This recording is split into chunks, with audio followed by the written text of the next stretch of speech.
Hello and welcome to my podcast. And thank you so much for choosing to join me today. I know that you could be doing so many other things, and so I don't take it for granted.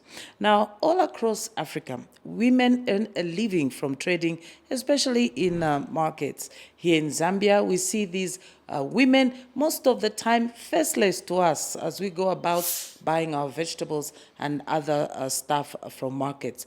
But these are real people with real lives. And sometimes these lives can be quite difficult considering the challenges, especially during cholera outbreaks, and also sometimes just politics around market issues. And to share more on this, please welcome my guest today, my lady Mutinta Mushota Hampande, who's going to share her story. Welcome to the program.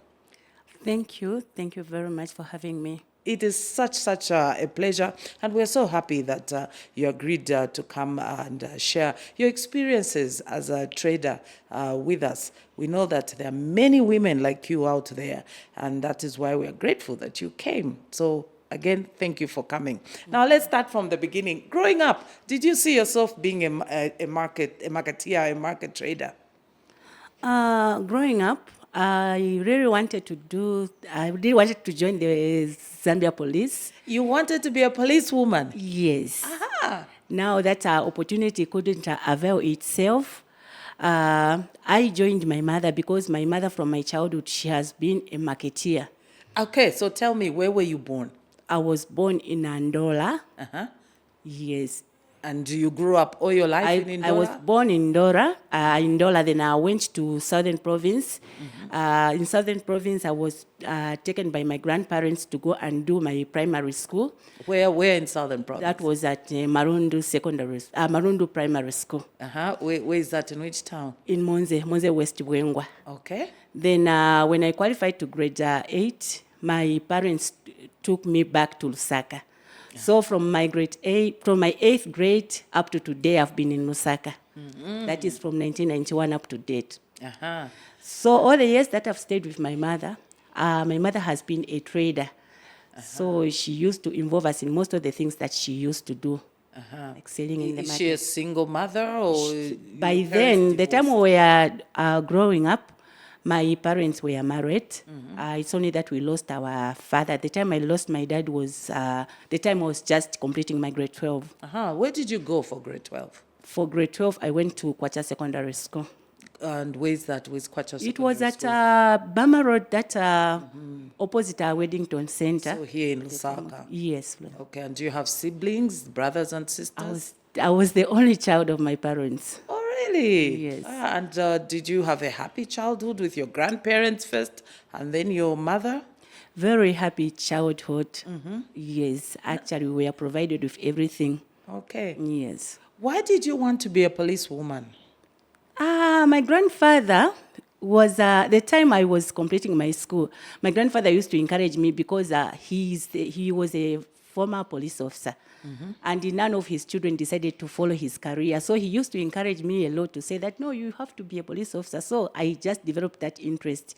Mm-hmm. It's only that opportunity couldn't avail itself. Mm-hmm. Yes. You tried to apply and couldn't get in the police service? I couldn't. Aha, wow. Okay, so where was your mom trading? What was she trading? My mom was trading from City Market, from Soweto Market. Mm-hmm. And she was dealing in chicken, live chicken. Mm-hmm. Yes. And that's where you began as well? That's when, whenever it's a weekend, we are not at school, I'm the one who used to be at the shop. Mm-hmm. Did that not maybe affect your school performance, being at the shop, going to school, or it made you become more disciplined and grow up quickly? Actually, it didn't affect me in that most of the times when you are busy doing something, even the minds become so busy. Mm-hmm. And all the things that you're going to be doing, you'll be sharp because even like the thinking capacity will be advanced mm-hmm. because of being involved in doing something. Mm-hmm. Yes. And are there many other women who failed to find colleges or get into a job whom you went to school with or you know who are also marketeers, like they took after their parents? I know a lot of women actually. The only thing that I appreciate is I have the people that I have always interacted with have had progressive minds, because even me during my later years I had to go to do my tertiary education. I did nursing. I'm a professional nurse. We usually think when we go to the markets that all these women there are probably grade fours and they know nothing. So there are actually some educated women in the market. A lot, actually, a lot of professionals, different professionals in the market. There are a lot of different professionals in the markets. Okay, so you were there supporting your mother. At what point did you become your own marketeer? After my mother was widowed, that was in 1996, and that is the time I was completing my grade 12. 12. Yes. So after my mother she became widowed, I took over. Yes. In Soweto. I took over running her business, because somehow even her health, somehow it dwindled at some point, although this time she's fine. Yes, so I took over. She used to encourage me. I used to go to the farms. I get village chickens. I bring, sell in the markets, just like that. Until during that period, we started identifying some opportunities. You go to the farms, you bring maize, you resell. So just like that, wherever opportunities avails itself, we used to feature there. Until finally I decided to settle in, when I bring the maize and the popcorns and the maize, I thought of wanting to Do your own process them. business. No, to process them. Okay. Yes. So that's how I acquired the popcorn machine. The time Zanamaka came to our aid, yes, they promoted the getting of Zambia some National loans. Marketeers Zambia National Marketeers Credit Association. Yes, I was given a loan of 2,000. I managed to acquire a popcorn machine. Then I started popping on my own. Many people thought that those loans are usually just political around elections and they help nobody. Marketeers get that money, in fact, and just eat it, consume it. Yes, there are some instances where some marketeers, quite all right, they are not able to pay the money. But what I have just come to understand is these people that give money to the marketeers, they don't have they don't have a proper channel of communicating and also of knowing the marketeers. Identifying the right, Yes. honest marketeers. If only they can identify the stakeholders that deals with us marketeers, it could be better. Even collecting of their finances, it couldn't be difficult, because those people, they know us as marketeers.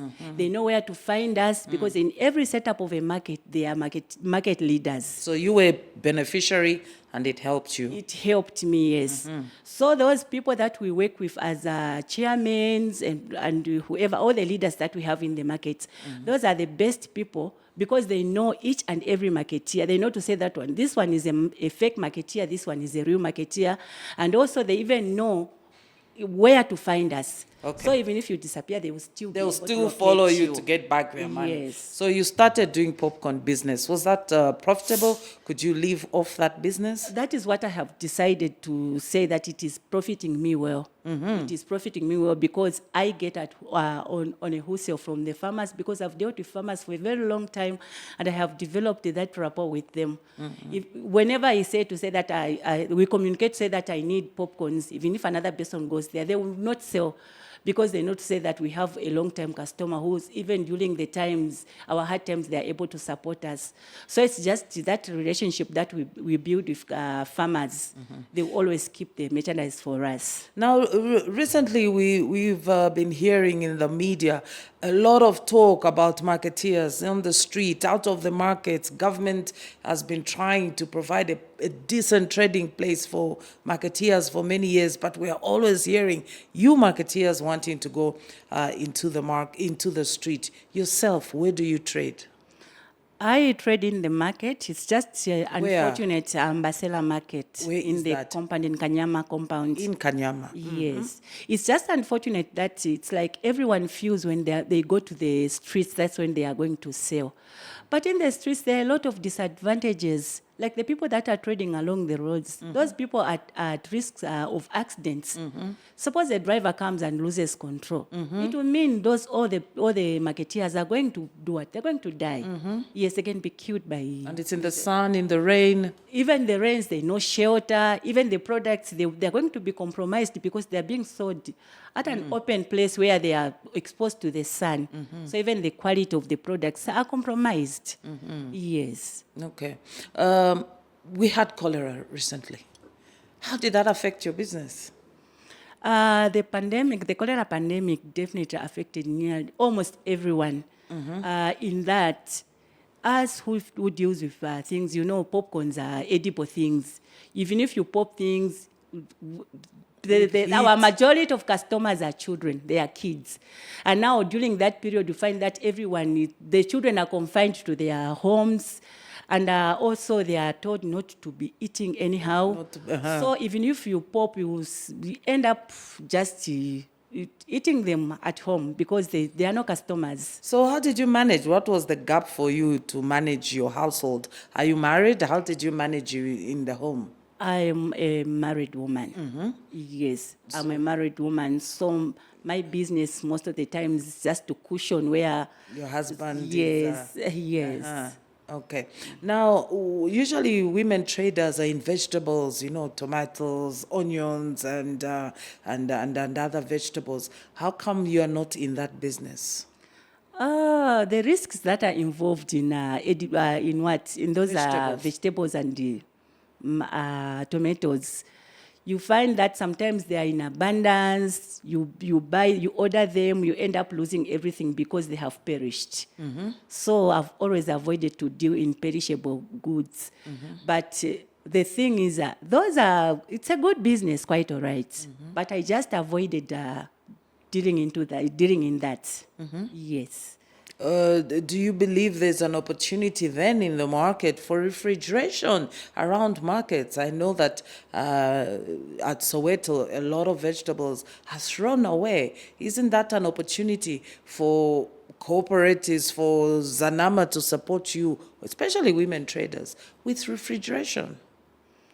Refrigeration, quite all right. They can be that support. I think what we need is if the government can come up with a deliberate policy where they can train most of the marketeers, like maybe when the goods like vegetables, when they are brought in the market, they just help us to process them. Because I have seen a certain woman named Mrs. Banda who has been repacking. She has been repacking those vegetables. She dries them up and then repacking them. They are sealed nicely, Even for catering, yes. Even for export, but even good for export. So if we can have those policies where we are able to not allow anything to go to waste, I think we can. It can contribute to the revenue. I like how everybody knows this term, government to put up a deliberate policy. In other countries, you go and you can buy popcorn in a packet so that, it's not exposed to the elements and even to possible cholera germs. Why yourself are you not going to that towards that? You've bought a machine, you make popcorns. Why aren't you packaging? You need yet another government deliberate policy? To be honest, preserving of popcorns, I haven't really come across the way how those people are able to preserve them, that they remain crunchy for a very long time. Like in my case, your business, right? Yes, like in my case, they remain crunchy just for a day. If they over the night, you find that they become bad. They go bad. They go soft. Yes, and they soggy. become soft, so they can no longer be enjoyable. So I'm looking forward to finding someone who can help me in making them at least stay longer. Increasing the shelf life. Yes. Why did you decide to go to nursing school? I decided to go to nursing school because, quite all right, during my course of my businesses, I did secretarial. Yes, I did secretarial, but I only obtained a certificate. I didn't go further. Yes. The instance of me doing a secretarial, I really wanted to work as a secretary, quite all right. But I was looking like at my age, and also I was also looking at my husband. My husband is Well, almost first, going into... let's start with your age. What was it Yes. about your age that My age was dictating me to say, even if I continue to work as a secretary, there's a certain age where secretaries are no longer marketable. So when I realized to say that the course that I have picked is not going to help me because why? my Because husband, secretaries should be young and beautiful? most of the time, Really? Wow. most of the times, the secretaries, you find They that shouldn't be older, They mature. just say that we're looking for a secretary. It's rare to find that a secretary should be above 30 and what. Really? Most of the They times, don't want yes, mature 25. and competent secretaries They or are personal there quite all right. assistants. They are there quite all right, but it's in very few instances that you find that an institution is looking for a mature secretary. Most of the times, I shouldn't use mature. They are looking for a person who is advanced in years. Okay. So now that's how I decided to say that looking at my capacity and I think I can be able to do nursing. That's how I went and did nursing. Yes. And actually, the instance of me going into nursing, my husband is almost going into retiring. He'll be retiring very soon. So I was looking at a business, a profession that I'll be able to work, even if we decide to go and retire in the farms. At least I can be able to work at a local clinic and help as a nurse. Mutenta has just narrated how she became a marketer after failing to become a police officer. After the break, she explains how some women are used to being spoon-fed.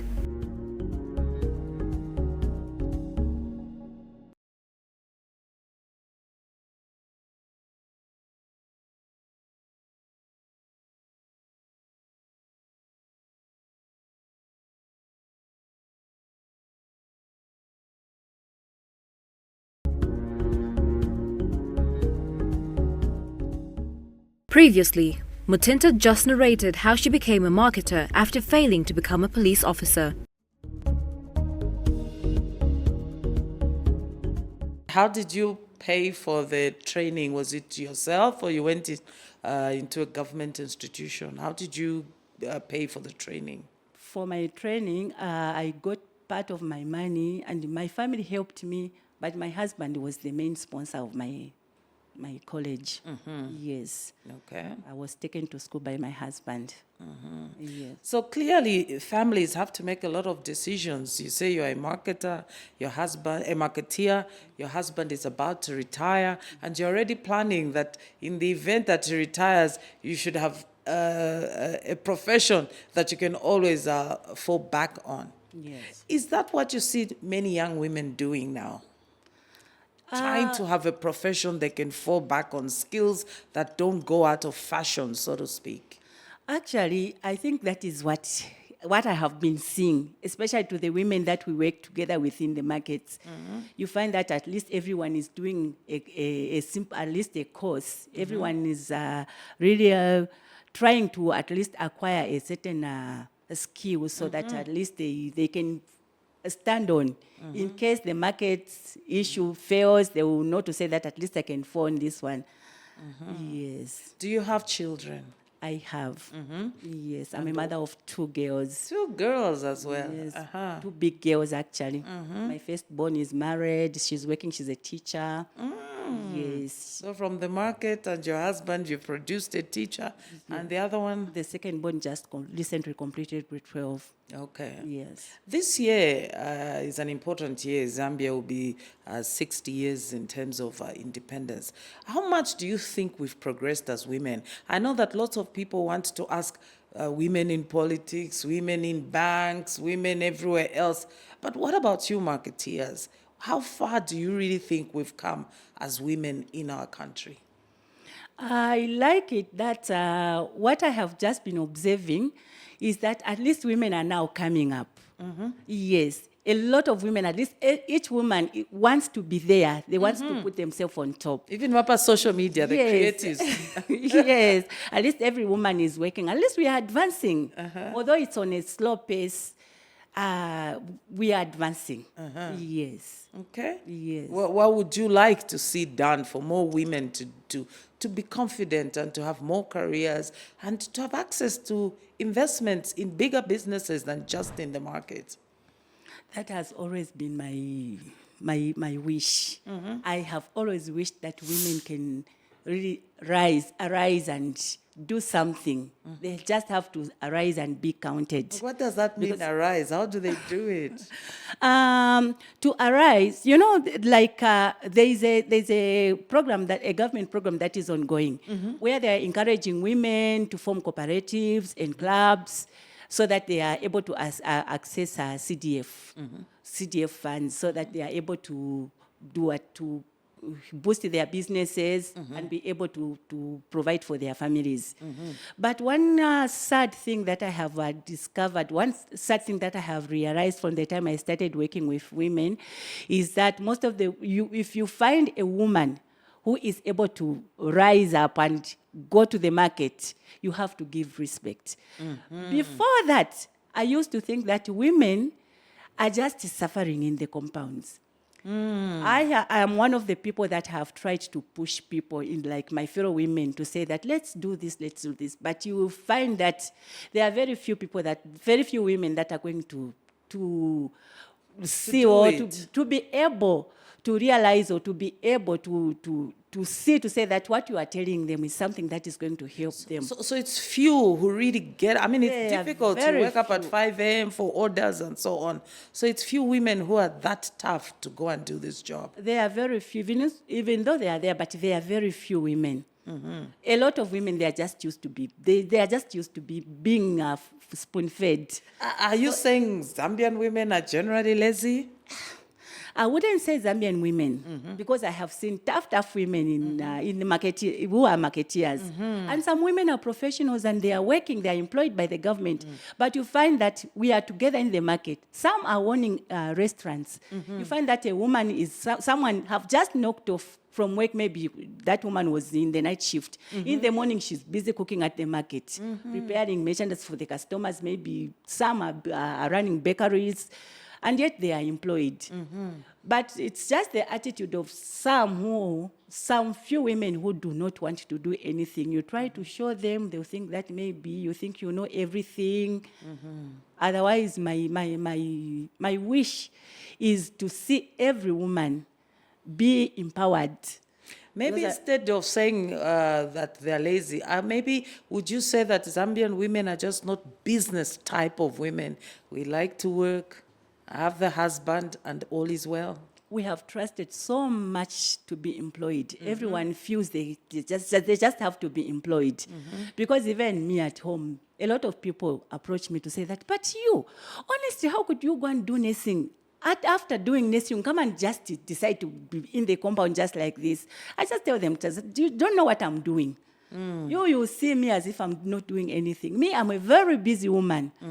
And being a busy woman, my husband have just taken it to say that this one is a busy woman and he understands me. Isn't that maybe the challenge, that for most women, it's so difficult, especially when they're married or in a very strong relationship, to feel free to go after their own ambitions, especially business, where you might have to travel and so on. Even women in your own family will say you are never at home. Isn't that maybe the problem for most of our women? Yes, in some women it could be. That you are just lucky you have a husband who understands. He understands, although at some point he never used to understand, but what I have seen is that you just have to build that trust. You have to build that trust. Let your husband be able to understand and see what really you are doing, to say that what you say you are doing is what really you are doing. Once a man has built that trust, you can never have challenges. This time my husband is a very supportive person. Whatever you tell him, he's going to support you. Whatever you want to do, he's going to support. He's been so supportive. He's been so supportive, yes. Yeah, clearly we've understood there have been lots of challenges.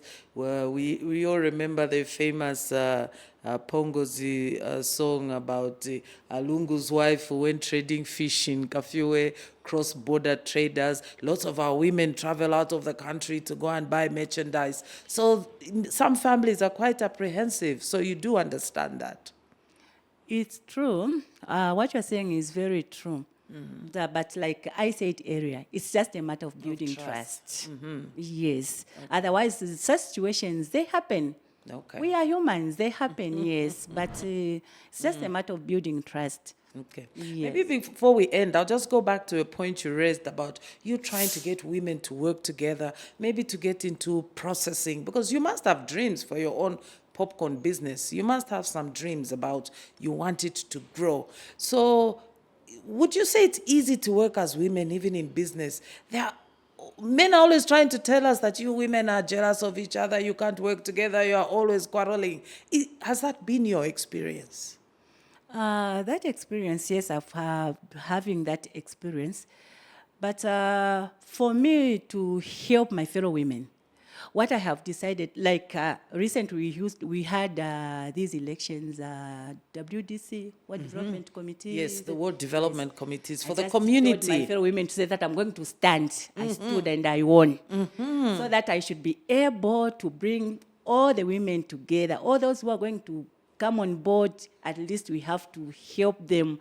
Because there are some, like in some markets, I just hear that when there's a program like where women are supposed to come together and be able to access some funds, you find that they'll be choosing even when they call them, they call each other to go for a meeting. It's private. It's secret. It's done in secret. So you find that even those people, they just get surprised.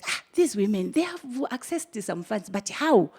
They don't even know where to go. They don't know how to start, how to go about it. So I tell them to say that, when you see these who wants to do things secretly, leave them. But for you who wants to do things like publicly, be able to approach us. If you want to form a cooperative, approach me. I'm going to help you. I'm going to do all the procedures for you, just everything until you are able to do it. You are able to get a certificate, acquire a certificate. Would you say that maybe even at the lowest level of the community, where there's the World Development Community, Yes. that as a people, we have become so political that we've even forgotten how to work together at a community level as women? That is the thing that we are trying to fight now. Because if you sideline, you find that you sidelines a person who is supposed to be the savior of that group. So sidelining people, it doesn't help us. It is important that we include everyone. Yes. At the community, the Yes, lowest level. The lowest level, because there are some who just cry to say, they will complain to say that, really, I really want to join these groups, women groups, but where to start from? Where to go? Who to approach? I don't know. So that's how I encourage them to say, even when I was campaigning, I was telling them to say, just choose me. Once you elect me, at least you know to say that you have a person, a community leader who is open to everyone.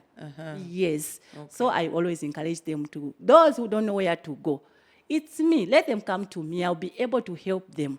Yes. My last question, what are your dreams? You sell popcorns, you seem to be happy, you are a nurse, you seem to have a plan.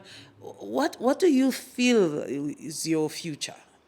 My future plans, I have a registered company.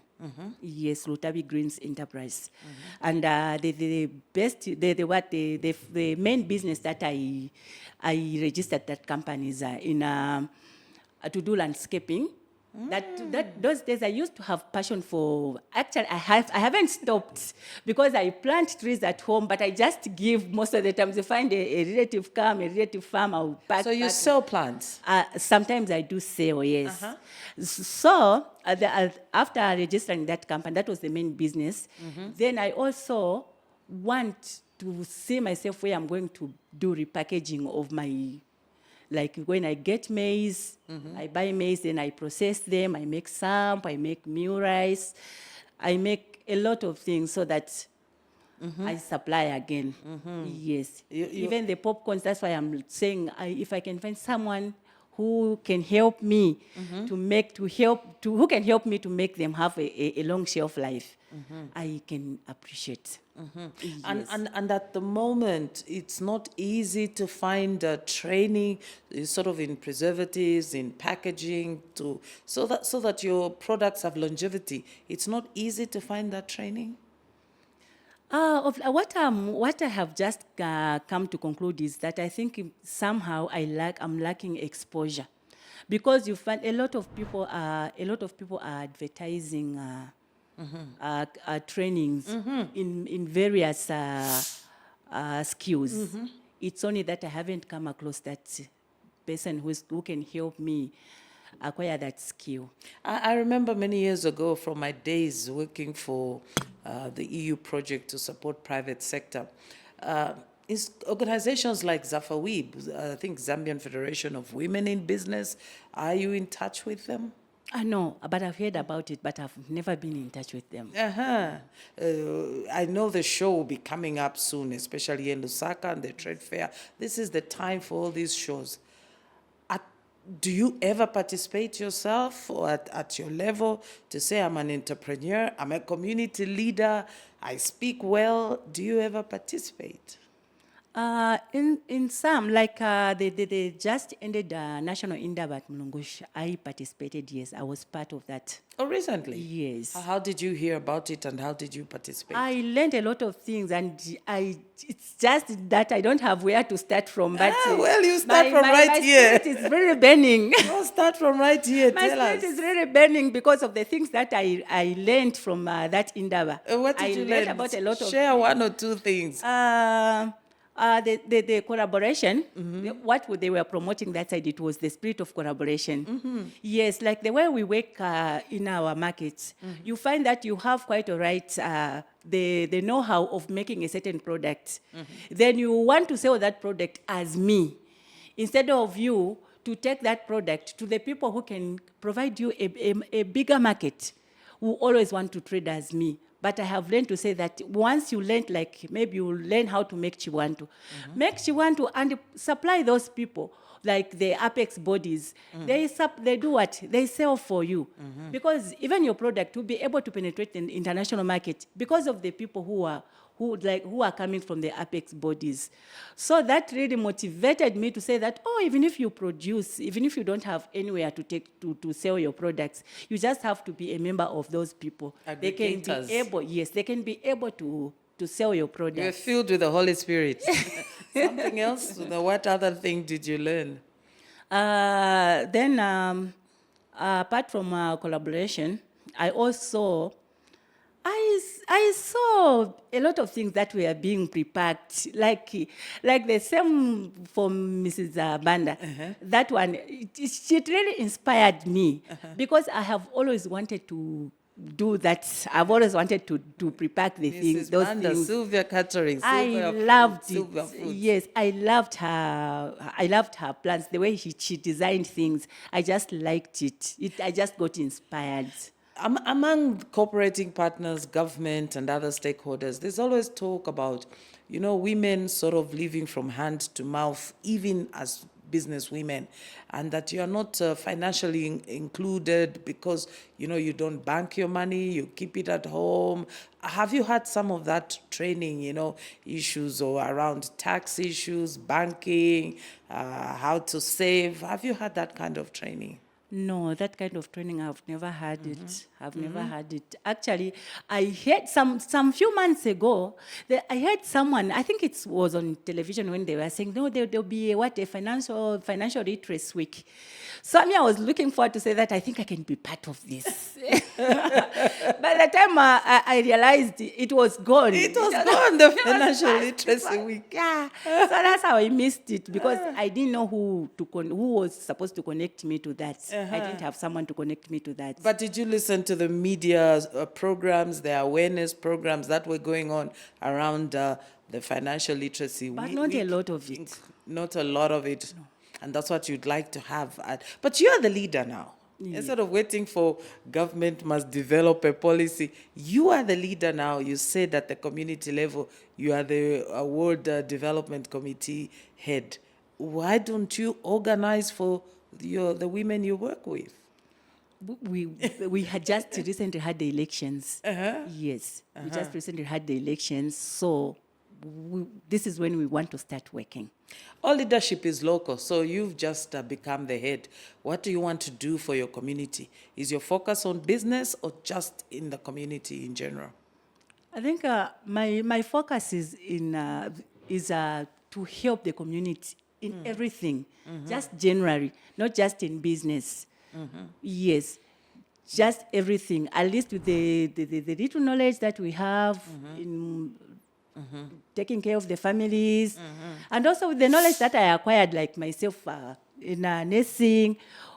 That is the knowledge that I feel I'm going to utilize. I'm going to use to help my community. You live in Kanyama, you work in the market, you're a community leader. Are you concerned? I know that I said I was asking you the last question, but clearly you've been filled with the Holy Spirit, as you said. Are you concerned that families are being decimated, they are under pressure, there are many women being challenged, even as they do their business, because of this junky term that we keep hearing about it? How prevalent is this alcohol and drug abuse problem in Kanyama? Kanyama, I think it can be the breeding ground of such vices. Breeding ground. It is. It is. It's only that the coming of these youth empowerment projects, at least a lot of youths that are being empowered, at least we are seeing it's reducing. It's reducing, though not drastically, but it is reducing. At least because most of the youths, they have something to do, they are busy. And even the coming of industries around our area, at least most of the youths have something to do. It's only that there are some families where you find that children, they are not just interested to work. Their interest is just to pocket pick people Drugs like and alcohol. yes, and the drug abuse and alcohol. Yes. I heard a very sad story where women have to choose between their children going to school or having them to help them at the market. And even worse, where women sometimes can't afford to look after a child who's physically, who has a disability, is physically handicapped, but they can't carry that child to the market. So they lock them the whole day at home so they can work in the market to earn a living, especially single women. What are you doing at the community level to support your colleagues who are who have that problem? The coming of this fund that you're giving to less privileged, yes, as it is helping somehow, because Orphans, children with yes, disabilities. at least it is helping. Such women, although I haven't come across with one who locks a child in The house and goes to the market the I whole haven't day. come across such a situation. Yes. But the people that I know that have such children, most of them, they work from home. Yes. And most of the women that I know who have such children, they do salons. And their salons are done from right in their homes. Yes. Okay. Well, I think this has been quite an eye-opener even for myself, and I'm sure for our listeners. I believe that there are many women out there who can relate to your stories. I like the twinkle in your eye and the brightness on your face whenever you talked about what you learned about at the Indara and your interest in financial literacy. Clearly, you're quite passionate about business, about trading. We also hope that you'll put your nursing to good use one of these days. You know, the country always needs all these professions. But it was such a pleasure having you here. On this program, we want to talk to as many ordinary people as possible because there are so many stories out there, you know. There are a lot of people who are doing important things in their own communities, and you are clearly one of those. So thank you for agreeing, Mutinta Mushota Hampande, for agreeing to coming on my podcast. Thank you very much, Madam Celia. Thank you. Thank you. Well, that was our conversation for today. We were talking to Mutinta Mushota Hampande, a lady who's a marketeer in Kanyama. She's also a nurse, but she's quite enterprising and wants to change her community offering herself to be part of the World Development Committee. And I think that this is very much in line with the words of late American President J.F. Kennedy, when he said, "It is not what your country can do for you, but what you can do for your country." On that note, let's remember to always be kind to each other. And until next time, it's good night.